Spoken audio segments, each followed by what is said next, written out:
సేనతో సేనాని భారీ బహిరంగ సభ ఇందిరా ప్రియదర్శిని స్టేడియం వేదికగా జరగబోతోంది. ఈ సభలో సేనాని ప్రసంగం ఎలా ఉండబోతోందనే ఆసక్తి ఏపీ ప్రజల్లోనే కాదు రాజకీయ నేతల్లో కూడా నెలకొంది.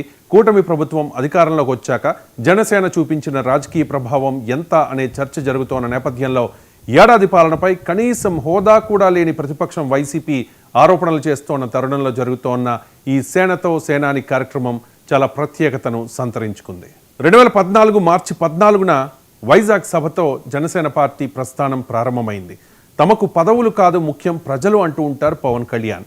అందుకే 2014 ఎన్నికల్లో టీడీపీ బీజేపీ కూటమికి బయట నుంచి మద్దతు ఇచ్చారు. ఆ తర్వాత ఏ పదవి కూడా ఆశించలేదు. 2019లో సింగిల్గా పోటీ చేశారు. అనుకున్నది జరగలేదు, అయినా కూడా ఎక్కడా తగ్గలేదు. Failures are the stepping stones to success అనుకున్నారు పవన్ కళ్యాణ్. 2019 నుంచి 2024 మధ్య కాలంలో 5 ఏళ్ల పాటు జనసేన పార్టీ అత్యంత క్లిష్ట పరిస్థితుల్ని ఎదుర్కొంది. వైసీపీ నేతలంతా మానసిక అత్యాచారానికి పాల్పడితే చాలా ఓపిగ్గా భరించారు పవన్ కళ్యాణ్. జనసేన కార్యకర్తల మీద, వీర మహిళల మీద కక్షపూరితంగా వ్యవహరించారు వైసీపీ నేతలు. జగన్ డైరెక్షన్లో బోరుగడ్డ, శ్రీరెడ్డి, పోసాని లాంటి పెయిడ్ ఆర్టిస్టులు మెగా కుటుంబాన్ని రోడ్డుపైకి తెచ్చే ప్రయత్నం చేశారు. అసభ్య పదజాలంతో విరుచుకుపడ్డారు. రోజులు ఒకేలా ఉండవు కదా, కర్మ ఫలితం ఎవరైనా అనుభవించక తప్పదు.